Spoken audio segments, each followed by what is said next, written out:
இதுல அர்ஜுன் மாதிரியான action hero இருந்தும் கூட கதாநாயகிக்கு தனித்த ஒரு முக்கியத்துவம் கொடுத்திருந்தாங்க. அவங்க தான் இந்த படத்தினுடைய அந்த முதன்மை கதாபாத்திரமாவும் இருக்கிறாங்க. அது ரசிக்கும்படியும் இருந்தது. பிரீத்தி முகுந்தனும் அதுக்கேத்த மாதிரி அந்த கதாபாத்திரத்துக்கு நல்லாவே பொருந்தியிருந்தாங்க. நல்லா பெர்ஃபார்மும் பண்ணியிருந்தாங்க. வெறுமனே பெர்ஃபார்மன்ஸ்ல மட்டும் அந்த கதாபாத்திரம் நிக்காம, கதை அளவிலேயே இந்த கதாபாத்திரம் யாரு? இதால என்னெல்லாம் செய்ய முடியும்? அப்படிங்கிறதுக்காக கதாநாயகிக்குன்னே தனித்தனியான காட்சிகள் படத்தினுடைய ஆரம்பத்துல வச்சிருந்தாங்க. இந்த ஒரு டீடைலிங் இந்த கதாபாத்திரம் பின்னால நிறைய சண்டை காட்சிகள்ல ஈடுபடும் பொழுது அது நம்மளால ரசிக்க முடியாவும் நம்ப முடியாவும் இருந்தது. அடுத்ததா இந்த படத்துல முக்கிய பிரச்சனை என்ன? இதுல யாரெல்லாம் வில்லன்கள் அப்படிங்கறத அறிமுகப்படுத்தினதும் சுவாரஸ்யமா இருந்தது. அதுல ஆபிரகாம் அப்படிங்கிற ஒரு முக்கியமான கதாபாத்திரத்தை அறிமுகப்படுத்தியிருந்தாங்க.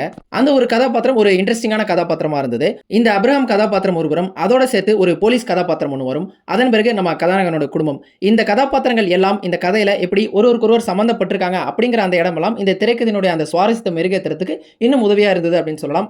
குறிப்பா சொல்லணும் அப்படின்னா இந்த ஆபிரகாம் கதாபாத்திரத்துக்கு ஒரு பின்னணியை சொல்லுவாங்க. அந்த பின்னணியை சொல்ற வரைக்கும் இந்த படத்துல கதாநாயகனுடைய குடும்பத்தை சார்ந்து நமக்கு பெரிய அளவிலான டென்ஷன் அப்படிங்கிறது எதுவுமே உண்டாயிருக்காது. ஆனா அதை சொன்ன பிறகு நமக்கு இயல்பாவே ஒரு டென்ஷன் ஒன்று வந்திருக்கும். அந்த கதாபாத்திரத்தை அதே மாதிரி வெறுமனே உடல் ரீதியா ஒரு வலிமையான கதாபாத்திரம் அப்படிங்கிற மாதிரி மட்டும் இல்லாம கொஞ்சம் புத்திசாலித்தனமான ஒரு கதாபாத்திரமாகவும் வடிவமைச்சிருப்பாங்க. இந்த காரணத்தினாலேயே இந்த ஒரு கதாபாத்திரம் கதாநாயகனுடைய குடும்பத்தை சந்திக்கக்கூடிய அந்த ஒரு காட்சி டென்ஷனாகவும் இருந்தது. அதே நேரத்தில் ரொம்பவே சுவாரஸ்யமா இருந்தது. இந்த படத்திலேயே ஒரு சுவாரஸ்யமான இடம் அப்படின்னா அந்த ஒரு இடத்தை சொல்லலாம்.